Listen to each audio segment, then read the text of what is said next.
Hi viewers, welcome to our channel. ప్రస్తుతం మనతో పాటు ఇమ్మంది రామారావు గారు సీనియర్ జర్నలిస్ట్ ఉన్నారు. వారితో ఒకసారి మాట్లాడదాం. సార్ నమస్కారం సార్. నమస్తే బాబు. సార్, వైసీపీ ఇప్పుడు చాలా వీక్గా ఉంది. 11 మంది గెలవడం మనం చూసాం కదా. అయితే ఇప్పుడు ఇటువంటి టైంలో వైసీపీలో ఉన్న నేతలందరూ కానివ్వండి, లేకుంటే కార్యకర్తలు కానివ్వండి, వీళ్ళందరూ కూడా కాంగ్రెస్ పార్టీలో చేరబోతున్నారన్న వార్తలు రావడం మనం చూసాం. అయితే దీనికి సమాధానంగా ఒక జర్నలిస్ట్ షర్మిల గారిని అడిగితే పిల్ల కాలువ వచ్చి అంతా కూడా సముద్రంలోనే కలవాలి అన్నట్టుగా, అంటే ఖచ్చితంగా వైసీపీలో ఉన్న వాళ్ళందరూ వచ్చి కాంగ్రెస్లోనే చేరుతున్నారు అన్న సంకేతం అయితే ఇచ్చింది. మరి తొందరలో వైసీపీ ఖాళీ అయిపోతుందా, వాళ్ళంతా కూడా కాంగ్రెస్లోకే వెళ్ళబోతున్నారా సార్? మీ ఒపీనియన్ సార్ దీనిపైన? ఆవిడ బాగానే చెప్పిందండి. పిల్ల కాలువలన్నీ సముద్రంలోనే కలవాలని చెప్పింది కరెక్టే. జగన్మోహన్ రెడ్డి కాంగ్రెస్ పార్టీలో కలిసిన తక్షణం అరెస్ట్ అయిపోతాడు. అసలు ఇలాంటి ఆలోచన ఉందన్నా సరే వాళ్ళు బిగించేస్తారు పట్టుకొని. ఒక శిక్ష బదులు 10 శిక్షలు అనిపిస్తాడు. కనుక ఆ ఆలోచన జగన్మోహన్ రెడ్డి పెట్టుకోడు. ఎవరితో వచ్చింది వాళ్ళు చెప్తున్నారు అనుకోండి. నా ఆలోచన, నా అనుభవంతో చెప్పాలంటే, ఒకవేళ జగన్మోహన్ రెడ్డి కాంగ్రెస్ పార్టీలో కలిసినట్టయితే మోదీని అమిత్ షా ఎందుకు యాక్సెప్ట్ చేస్తారండి? ఈయన చుట్టమా? కాలు పట్టుకున్నాడు, ఏదో వాళ్ళని లోపరుచుకున్నాడు, లేకపోతే ఈయన ఆయనకి లొంగిపోయాడు, ఏదో అది ఒక అండర్స్టాండింగ్ ఉండబట్టి ఇంతవరకు కాపాడుకుంటూ వస్తున్నది. ప్రజలందరికీ తెలుసు. జగన్మోహన్ రెడ్డి ఎందుకు అరెస్ట్ చేయలేదు అనే విషయం ప్రజలందరికీ తెలుసు మాట. కానీ ఈ వార్తల్లో నిజం లేదు. ఒకవేళ జగన్మోహన్ రెడ్డి మీద కేసులన్నీ పూర్తిగా దేవుడి దేవాల క్లియర్ అయిపోయి మళ్ళీ మామూలుగా ఈ పార్టీలు తీసి పక్కన పెట్టండి. పార్టీలు అంటే మళ్ళీ వాచిపోతుంది ఆయనకి. ఇప్పుడు కొత్తగా బీజేపీలో కలుసుకుందామని ఆలోచన ఉండొచ్చు, ఆయన యాక్సెప్ట్ చేయడు. బీజేపీలో కలుసుకుందామని ఉన్నట్టయితే ఇక్కడ చంద్రబాబు నాయుడు, అక్కడ నితీష్ కుమార్ ఇద్దరు వెనక్కి వెళ్ళిపోతే ప్రభుత్వం కూలిపోతుంది. దీనికి ఎన్ని ఉన్నాయండి ఎంపీలు? 3 ఎన్నో ఉన్నాయి. అర్థమైందా? ఆయనకి దారులు కనబడటం లేదు. ఈ దారులు కనిపించకంటే నోటుకు వచ్చింది ప్రజలు గుడ్డిగా నమ్ముతారు కదా. ప్రజలకి ఏదో మనం సర్ది చెప్దామన్న ఆలోచనతో తప్పు మీద మరో తప్పు చేస్తున్నాడు జగన్మోహన్ రెడ్డి. అంతేగాని ఆలోచించి రాజకీయంగా ఆయన అడుగులు వేసినటువంటి ఎక్కడ పద్ధతి కనబడటంలా. సార్, ఇప్పుడు షర్మిల గారి అంటున్నారు కదా, మరి చేరబోతున్నారు అని చెప్పేసి. అంటే ఆమెకు ఒక ఐడియా ఉంటుంది, మరి వైసీపీ కార్యకర్తలు నేతలు వస్తున్నారు అని చెప్పేసి. మరి అది కుదరదు అని మీరు అంటున్నారు, ఎలా అంటారు సార్? ఇప్పుడు మాట చెప్పమంటారా? కాంగ్రెస్ పార్టీ ఇక్కడ ఆంధ్రదేశంలో కొన్నాళ్ళు కనుమరుగైపోద్దండి. ఎందుకంటే కాంగ్రెస్ పార్టీలో ఇక్కడ జవసత్వాలు వచ్చి 1-2 సీట్లు గెలుచుకుంటే పర్వాలేదు. కానీ ఇక్కడ కాంగ్రెస్ పార్టీ ఉంటే ఏముందండి? ఇక్కడ జగన్మోహన్ రెడ్డిని ఇంకా తిట్టడానికి తిట్లు లేవు. పోనీ చంద్రబాబు నాయుడిని, పవన్ కళ్యాణ్ని తిట్టడానికి ఆవిడ నోరు రాదు. అర్థం చేసుకున్నారా? ఉండి ఏదో పార్టీని ఎండగట్టాలి కదా, తన పార్టీని పెంచుకోవాలా కదా.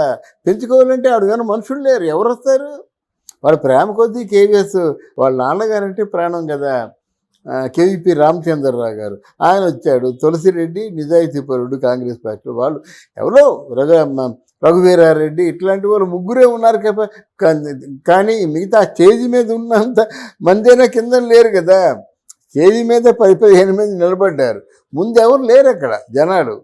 కనుక నా ఉద్దేశంలో కాంగ్రెస్ పార్టీ కూడా కష్టం ఇప్పుడు రావడం ఏంటంటే, పవన్ కళ్యాణ్ నిజంగా మోదీ అన్నట్టుగా ఒక ఉప్పెన అలాగొచ్చాడు. వీటికి అంత వాక్చాతు ఉన్నాయి. అంటే ముందు ఏంటంటే పొరపాటు చేసింది వీళ్ళిద్దరూ అంతకి స్టూప్ డౌన్ అవ్వకూడదండి. జగన్మోహన్ రెడ్డి చేసిన తప్పు, షర్మిల చేసిన తప్పు. వ్యక్తిగతమైన నిందారోపణలతో ఇంకా తిట్టుకోవడానికి ఏం తిట్లు మిగలేదు వాళ్ళకి. అంతకంటే దిగజారలేరు అన్నమాట. కనుక వాళ్ళ మీద ఇంట్రెస్ట్ ఉండదు. ప్రజలకు కూడా అమ్మ నీ సంగతి అంతా తెలుసు అనుకుంటారు అన్నమాట. అందుకే కాంగ్రెస్ పార్టీ మనుగడ కష్టం. ముందు అసలు ఈ నదులన్నీ పిల్లకాయలన్నీ నదుల్లో కలిస్తే కరెక్టే. సముద్రం కొన్ని నదుల్ని తిరస్కరిస్తుంది తెలుసా? 6 మాసాలు చూసిన తర్వాత కలుపుకుంటుంది. అదే బీను పొట్టలో ఉండేవాళ్ళం మేము. దాన్ని ఉప్పుటేరు అంటారన్నమాట. కొన్నింటిని కలుపుకోదు. అంటే సముద్రం తాలూకు ఆ క్వాంటిటేటివ్ పవర్ వచ్చినంత వరకు, క్వాలిటేటివ్ పవర్ వచ్చినంత కలుపుకోదు, ఉప్పుటేర్లుగా మిగిలిపోతాయి. అందువల్ల సముద్రం అన్ని పిల్లకాయలనే కలుపుకోదండి. తెలియ మాట్లాడింది. కానీ అసలు ఆవిడ మనుగడే ప్రశ్నార్థకం. నిజంగా చెప్పాలంటే ఆవిడ మాట్లాడాలంటే సబ్జెక్ట్ ఇక్కడ లేదు. చంద్రబాబు నాయుడిని తిట్టాలి, జనసేనని తిట్టాలి. జనసేనని తిడితే ఊరుకోరు, ఎంతైనా చేస్తారు. చంద్రబాబు నాయుడిని కూడా తిట్టలేదు. మరి ఇంకెవరున్నారు? ఇంకొక పార్టీ లేదు కదా ఇక్కడ. బీజేపీ పార్టీ అంత ఇంకా ఎస్టాబ్లిష్ అవ్వలేదు, 6 సీట్లే గెలుచుకుంది. ఇదంతరికీ మూల కారణం బీజేపీ పార్టీ కదా. బలమైన నాయకుల్ని మన పార్టీలో ఉంచుకోవాలి. అందులో ఒక భాగమే జనసేనాని పవన్ కళ్యాణ్, అందులో ఒక భాగమే మనకి చిరంజీవి గారు. అంటే స్ట్రాంగ్ పీపుల్ని డెఫినెట్గా వాళ్ళు చాలా మంచి తెలివితేటలతో మంచి ప్లాన్డ్గా ఉన్నారన్నమాట. అందువలన ఈ మాటలతో నేను ఏకీభవించలేను. కానీ సార్ షర్మిల గారి స్టేట్మెంట్ చూసుకుంటే వైసీపీ పార్టీని పూర్తిగా ఏపీలో లేకుండా చేయాలన్న ఆలోచన అయితే ఆమెకు ఉన్నట్టుగా కనిపిస్తుంది. అసలు ఎందుకు అన్న పార్టీని ఆ విధంగా చేద్దామన్న ఆలోచనతో ఉంది? ఈవిడ వైసీపీ పార్టీని ఏ అధికారంతో లేకుండా చేస్తుంది చెప్పండి. 2 మార్గాలు ఉన్నాయి. వైసీపీ పార్టీలో ఉన్నటువంటి 11 మందికి 1100 కోట్లు ఇవ్వగలదా? ఒకటి. లేదా వాళ్ళకి నీ వల్ల ఏవైనా ప్రయోజనాలు ఉన్నాయా? ఏ ప్రయోజనాలు లేకుండా ఎందుకు వస్తారు? 2. 3 అసలు నీ ఉనికి ఎవరికి తెలీదు. ఈ రాజశేఖర రెడ్డి బిడ్డ అంటే ఆయన మాటలు విన్నారు, ఈవిడ మాటలు విన్నారు, ఇద్దరు పరువు తీసుకున్నారు. ఇంకా పరువు తీసుకోవడానికి ఏం మిగలలేదు. లేదు, రేపొద్దు ప్రజల్లోకి వెళ్ళినప్పుడు కూడా ఇంకేమి లేదు, నువ్వన్న మాటలన్నీ గుర్తుకొస్తాయి. ఆవిడకే లేదు. కానీ ఒకటి ఎవరైనా ప్రత్యర్థులేమో పూర్తిగా నేలమట్టం చేయాలని మొన్న వైఎస్ఆర్ పార్టీ అనుకోలేదా? అలాగే వీళ్ళు అనుకుంటే అనుకోవచ్చు. అది వీళ్ళు కూడా వాళ్ళగా డంకా బనాయించి చెప్పడం కాకుండా కన్విన్సింగ్గా, లాజిక్గా, సైంటిఫిక్గా చెప్పాలి. ఈరోజు ప్రజలు చాలా తెలివైన వాళ్ళండి. నేను మీతో ఆ మాట చెప్పాను అనుకోండి, అది మీకు నచ్చపోతే యాక్సెప్ట్ చేయరు. అది మనం తెలుసుకోవాలి ఫస్ట్. ఇప్పుడు కొడాలి నాన్న మాటలు విని ఎవడైనా యాక్సెప్ట్ చేస్తాడా? అంబటి రాంబాబు మా ఉపన్యాసం వింటారా? రోజా మాటలు వింటారా? టక్మని కట్టేస్తారు అంతే. కొడాలి నాన్నగారు మాటలు వింటారా? అందువలన వాళ్ళ మీద ఒక ముద్ర పడిపోయింది. వాళ్ళకి నాయకులుగా చాలామంది అవ్వలేరు. ఇలా బయట ఊరకొక్కల్లాగా పిచ్చి కుక్కల్లాగా అరుచుకోవడమే తప్ప వాళ్ళ మాటలకు విలువ లేదు. సార్ అసలు ఇప్పుడు షర్మిల గారి నాయకత్వంలో ఉన్న కాంగ్రెస్ పార్టీ వచ్చే ఎలక్షన్స్ నాటికన్నా ఏమన్నా పుంజుకుంటుందా? కాంపిటీషన్ ఏమన్నా ఇస్తుందా? మీ ఒపీనియన్ సార్? అసలు ఎలా పుంజుకుంటుంది అనుకుంటున్నారు మీరు? కాంగ్రెస్ పార్టీ ఏమి చేయగలదు? పోనీ ఎవరితో పొత్తు పెట్టుకుందా కాంగ్రెస్ పార్టీ? కాంగ్రెస్ పార్టీతో జనసేన పొత్తు పెట్టుకోదు కదమ్మా, అంతే కదా.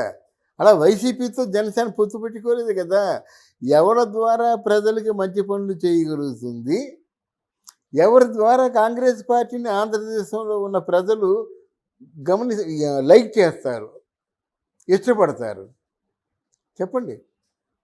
అందువలన నా ఉద్దేశంలో వచ్చే 2029లో మాత్రం కాంగ్రెస్ పార్టీకి ఆంధ్రదేశంలో మనుగడ ఉండదు. దానికి ఒక ప్రాసెస్ ఉంటుందండి. వాళ్ళ కోసం నిర్మాణం సాగిస్తామంటే గవర్నమెంట్లో 16 రూపాయలకు కూడా బిల్లు తీసుకుంటాడు. అటు ఆర్ఓ తీసుకుంటాడా అంటే ఏంటి? దాన్ని ఆర్డర్ మాట. అందువలన దానికి ప్రాసెస్ ఉంటుంది. 500 కోట్లతో నిర్మించేది అంటే ఇలా గవర్నర్లు వస్తారు, ముఖ్యమంత్రులు వస్తారు, పిఎంలు వస్తారు. అందువల్ల వాళ్ళకి ఒక మంచి అందమైనటువంటి నోవేటెల్ లాంటి ఒక 5 స్టార్ హోటల్ లాంటి భవనం నిర్మిస్తామని నాకు నోటు, ప్రపోజల్, రికమెండ్ చేయడం, శాంక్షన్ చేయడం, బిల్లు పాస్ చేయడం. ఎంత బిల్లు పాస్ చేస్తాడో అమౌంట్ అక్కడ ఉంటుంది. గుడ్డిగా ఎవరు చేయరు కదా, అవన్నీ చూపించాలిగా. అయితే ఒకటి ఇంకో మాట చెప్తాను నేను. ఈ తలకాయ నొప్పులు ఎలాగున్నా సరే చంద్రబాబుకు ఉన్నటువంటి మేధస్సుకి రేపొద్దున ఫారెన్ నుంచి ఎవరైనా ఫారెన్ డెలిగేట్స్ వచ్చినా, ఫారెన్ ట్రేడ్ వర్గాల అంటే లెజెండరీస్ ఉంటారు కొంతమంది, వాళ్ళు వచ్చినా సరే అందులో పెట్టి మాట్లాడితే ప్రతి ఇష్యూ కూడా ఓవర్ సక్సెస్ అవుతుంది మరి, మామూలుగా కాదు. ఎందుకంటే సముద్రం కనిపిస్తుంది, కిరటలో కనిపిస్తుంది, చల్లని గాలి, అక్కడ వాతావరణం చూస్తే జారిపోతుంటారు అన్నమాట. ఫారెన్లో కూడా లేనటువంటి విధంగా ఉంది. అది గవర్నమెంట్ భవనం అని మీరే చెప్తున్నారు. కిందపడి మీదపడి గవర్నమెంట్ ఒప్పించినప్పుడు కూడా అది బాగా ఉపయోగపడుతుంది. ఆ మాట కూడా చెప్తున్నాను. దానికి ప్రాపరు యాక్షన్ లేదు ఇక్కడ. ప్రాపర్ అంటే ప్రాపర్ ఆ గవర్నమెంట్ తాలూకు ఆ నామ్స్ను వీళ్ళు పాటించలేదు కనుక శిక్షార్హులు. వాళ్ళు ఏమి శిక్ష వేస్తే అది ఖచ్చితంగా అనుభవించాలి. Okay, thank you so much sir. Thank you అమ్మా, థ్యాంక్ యూ.